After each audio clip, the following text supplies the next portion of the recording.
A imaterialidade do material e a materialidade do imaterial. Os desafios do registro e da documentação de bens do patrimônio para a promoção da sua preservação. O presente trabalho apresenta como um ensaio livre algumas considerações acerca dos desafios do registro e da documentação dos bens do patrimônio para a promoção da sua preservação, conforme requisição avaliativa da disciplina Registro, Documentação e Arquivo do Patrimônio Cultural e Imaterial, ministrada pela professora convidada, doutora Jenny Gonçalves, ao longo do primeiro semestre letivo de 2020, no âmbito do programa da pós-graduação em Artes da UFMG, que cursei na modalidade especial como disciplina isolada.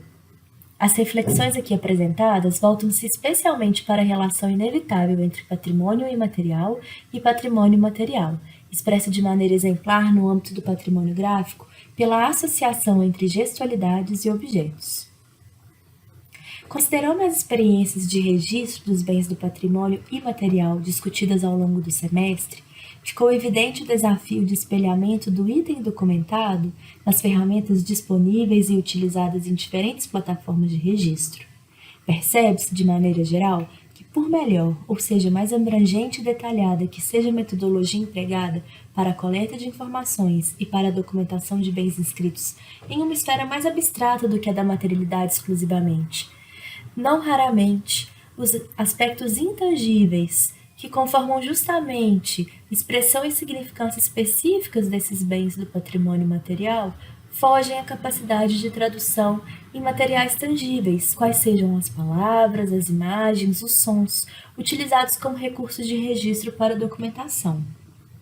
Nesse sentido, parece relevante visitar o pensamento do filósofo Hans Ulrich Gumbert em Produção de Presença, o que o sentido não consegue transmitir, segundo o qual o contato humano com as coisas do mundo contém um componente de sentido e um componente de presença, e a experiência estética é aquela na qual pode-se viver, experimentar a tensão existente entre os efeitos de presença e os efeitos de sentido. O peso de cada um desses elementos, segundo a concepção do autor, está intimamente ligado à modalidade midiática, ou seja, à materialidade através da qual o contato humano se dá com determinada coisa.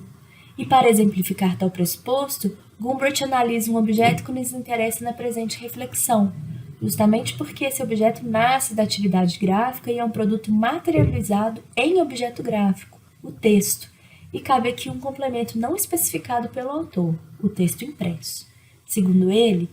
a dimensão de sentido será sempre predominante quando lemos um texto, mas os textos literários têm também modos de pôr em ação a dimensão da presença, da tipografia, do ritmo da linguagem e até mesmo do cheiro do papel.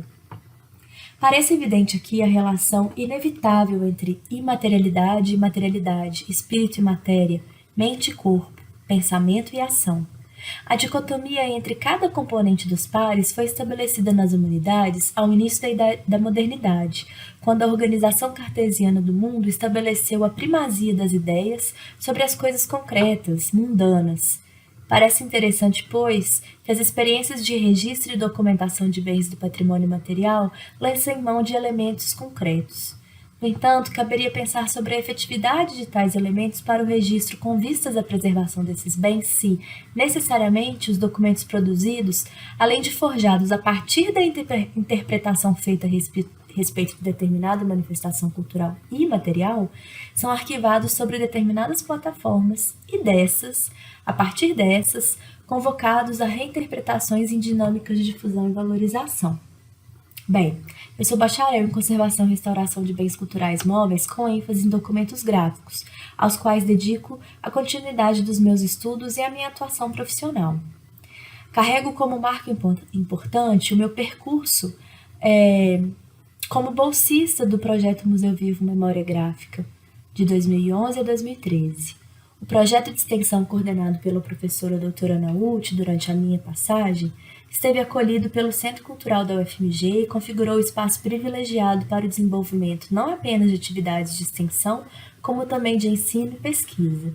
Através do Parque Gráfico e do Laboratório de História do Livro, que o compunha, o projeto Museu Vivo Memória Gráfica promoveu o amplo espectro de práticas e tradições que constituem o universo das artes gráficas: caligrafia, tipografia, gravura, edição, ilustração, design, encadernação. Dentre as experiências vividas no espaço, destaco como ilustração do que pretendo propor como possível estratégia para a preservação dos bens do patrimônio, a publicação de um volume do capítulo 62 do tomo 2º de Don Quixote, no qual o cavaleiro andante se encontra com a própria história sendo impressa em uma oficina tipográfica em Barcelona. O primeiro volume da coleção sobre textos constituiu, tanto como objeto finalizado quanto como processo, um inventário amplo, material e imaterial, tendo sido elaborado a partir de tecnologias históricas de produção do livro, como a tipografia, a linotipia, etc., que foram colocadas em operação por seus artífices como acompanhamento colaborativo de jovens estagiários a elas menos familiarizados. Se tomarmos como exemplo as primeiras iniciativas de registro dos modos de elaboração do impresso, como as enciclopédias, perceberemos que algumas poucas corporações de ofício, ainda na Idade Média, registraram prescrições para a produção dos projetos. Se as artes mecânicas, como a impressão tipográfica e de gravuras, foram objeto de tentativa de formalização através da palavra escrita e ilustrada, e em empreendimentos que poderíamos dizer metalinguísticos, a encadernação também foi objeto de publicações. Das artes mecânicas que procuraram reconhecimento e valorização do mundo das letras e do pensar, ao mesmo tempo que foram chanceladas por ele através de espaços concedidos, assim como a impressão, a encadernação também figurou dentre os verbetes da Enciclopédie de Diderot em 1765, que seria 6 anos depois enriquecido pelas famosas pranchas ilustrativas. Dodin, outro autor francês, escreveria um tratado sobre a arte de encadernar, publicado em 1722 com um fôlego ainda maior. Curioso pensar, contudo, que para a redação dos respectivos escritos, ambos os autores, que não eram artífices, precisaram adentrar oficinas impressoras para observar maquinário, gestual, dentre outros aspectos materiais e formais, mais ou menos óbvios dos seus objetos de pesquisa. Nesse sentido, parece-me que esses próprios empreendimentos de registro e documentação revelam a insensatez da divisão dos universos do saber e do fazer.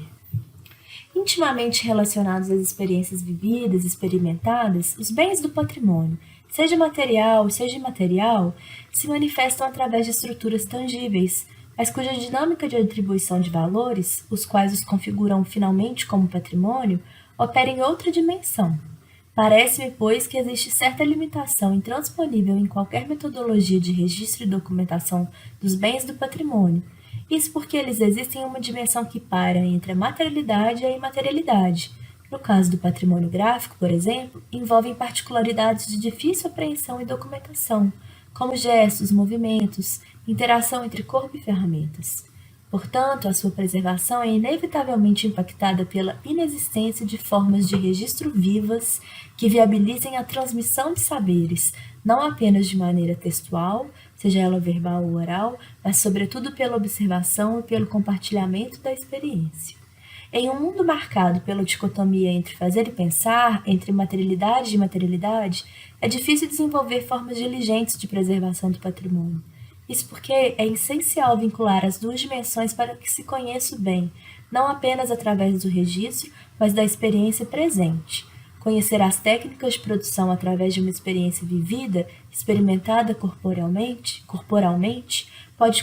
contribuir para a valorização do patrimônio gráfico e nos conectar efetivamente com seus objetos, revelando a materialidade da imaterialidade que o conforma, os gestos que concretizam os saberes técnicos.